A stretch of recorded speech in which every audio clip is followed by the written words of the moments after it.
In this video, we're going to talk about how to burn fat. A very important topic, but a big problem, simply because pretty much all the mainstream recommendations for burning fat are completely outdated. In fact, look at the statistics. In America, only 2% of the population ever is successful at burning fat and achieving their weight loss goals. An average female spends 17 years dieting. So what does that tell you? They're operating off of incorrect information. What I'm going to tell you is based on fact, physiology books, how the body works. There's two main fuel sources in the body. Okay, you have fat and you have stored sugar. There is a third one called muscle, but I'm not going to get into that because you have to be very, very sick for your body to start using muscle protein as a fuel source. We're going to talk about the two main ones, which is fat and sugar. In other words, your body can store sugar, the name of that's called glycogen, in your liver and your muscles, and that can release in between times where you're not eating, okay? Or it can go after the fat.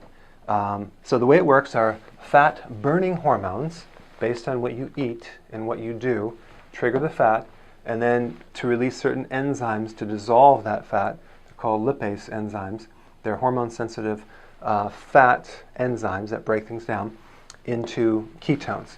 Ketones are the byproduct of fat metabolism, and your body can run on these very efficiently, way better actually. It's a better fuel source. It's a cleaner fuel source. Your body can run on this, even your brain can run on ketones. Now, fat-making hormones trigger the storage of sugar and the conversion of the sugar into fat. So that's how that works. The great majority of people are only burning sugar, which is glucose. They're not burning fat.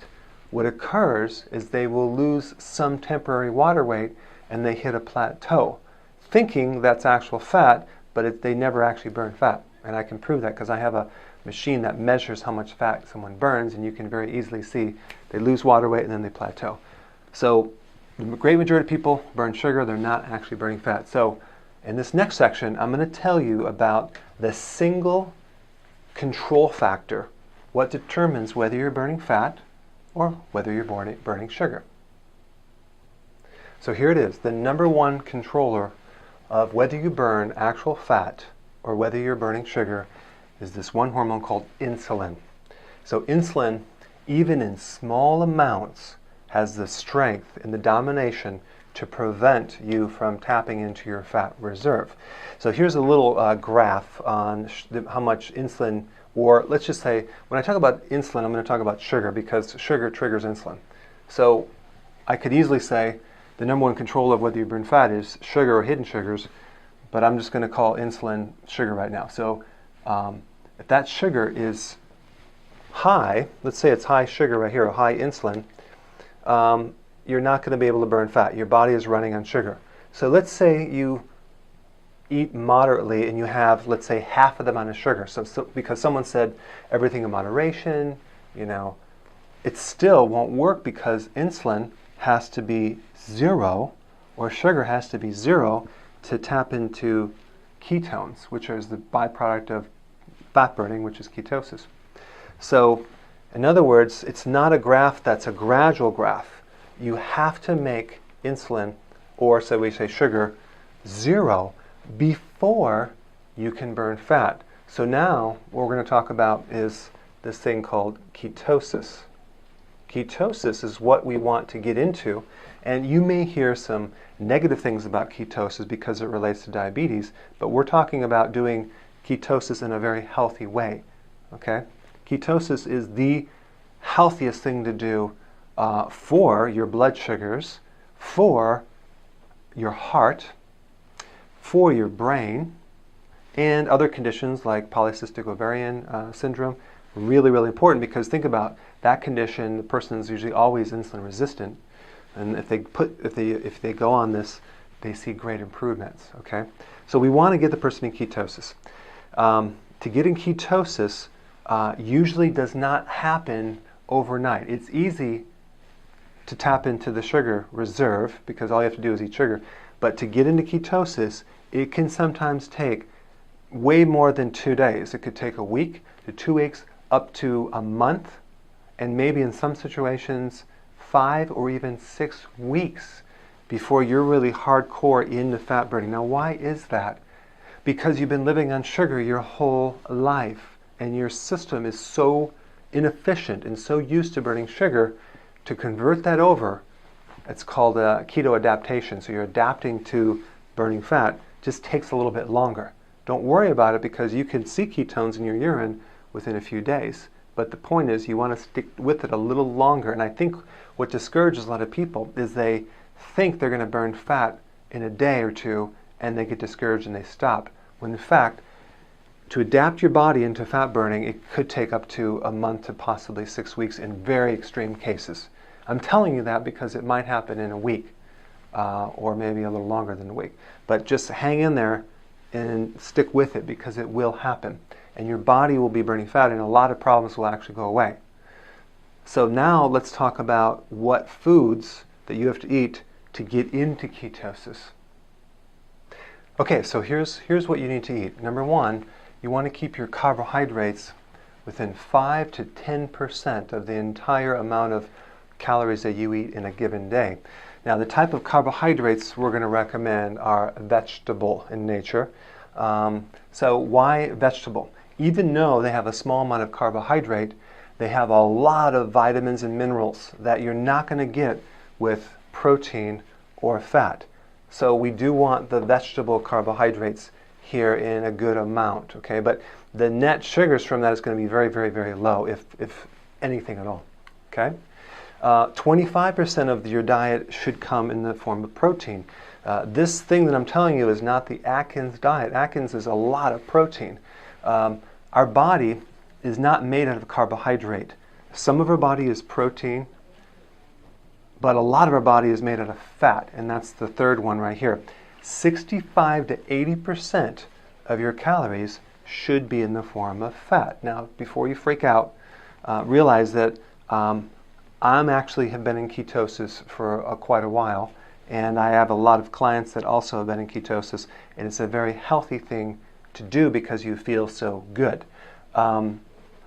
But fat is good. It's going to be in the form of healthy fats, and it's not going to be obviously deep fried, anything. So we want the carbohydrates, vegetable. We want the protein. So that would kind of come out to about, I'd say about 4 to 5, maybe 6 ounces of protein with each meal. Okay, but see, most protein comes with fat. So a lot of your protein source actually comes from fat as well. But you do not want to consume the lean proteins, and that is because you need that fat to get your body into ketosis. Eskimos consume blubber, and they actually are in a state of ketosis, and they can actually, a lot of them actually have 0 heart problems at all. And if you're concerned about increasing your cholesterol, realize this: your body makes 2,000 milligrams of cholesterol every single day. Why would your body make that much cholesterol if it didn't need it?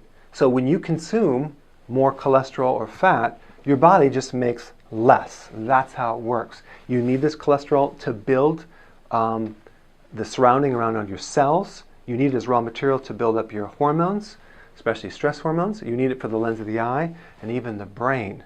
A lot of cholesterol is in our brain to help the nerve connectivity.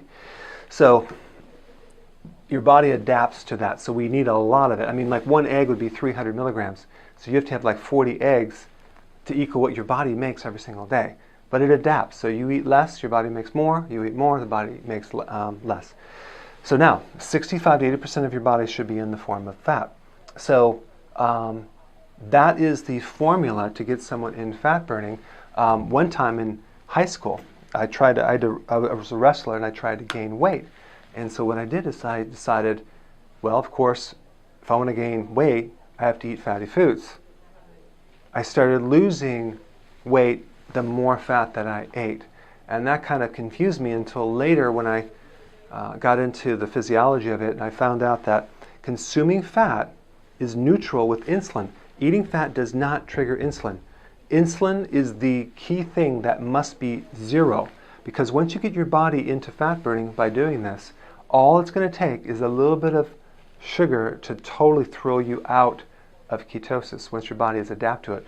But you'll feel much better with your energy, with your cardiovascular, with your endurance. And if you add exercise on top of this, oh my gosh, it's going to be huge. A lot of professional athletes are going into this as well because they have a lot better performance. And a lot of credible medical doctors are even recommending this as well. So it's a new thing, and you know it's true because it's the exact opposite of what mainstream is telling you to do. They're saying have 60% of your diet carbohydrates and have only 5 to 10% fat, and protein the same. So you know it's correct. So if you just did the opposite of what everyone tells you to do, you'll come out ahead. Now, if you want to know the specifics of what exact types of fats that you should have and what combinations and some ideas of maybe some snacks, click the link below and you can download a page of what to eat and how to do this correctly. All right, so I hope you enjoy this, and I will see you in the next video.